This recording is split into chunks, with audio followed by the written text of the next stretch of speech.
Monty Roberts, horse trainer who preached kindness, dies at 91.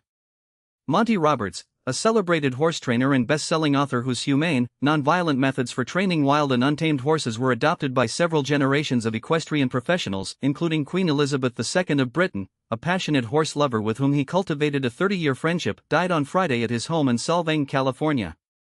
He was 91 years old at the time of his passing.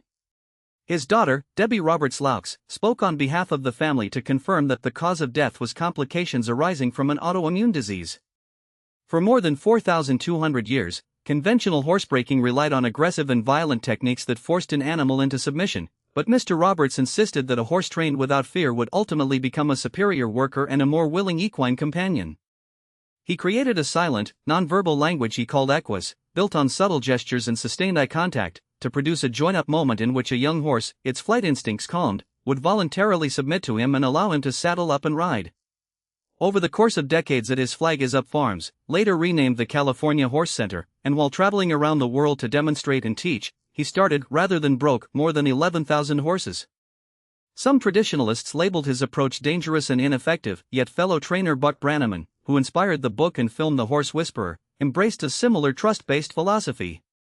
Renowned animal behaviorist Temple Grandin praised Mr. Roberts for his keen observational skills and called him a pioneer who showed there were better ways to train horses, noting that unlike many trainers he actually demonstrated his methods in public.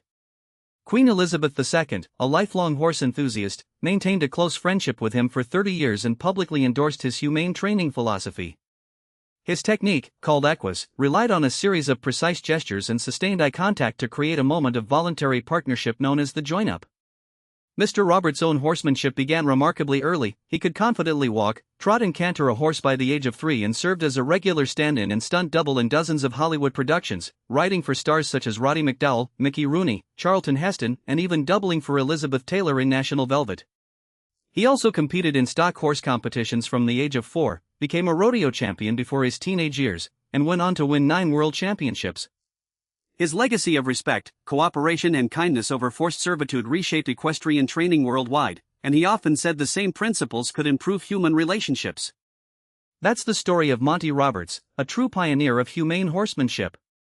Thank you for listening to this tribute.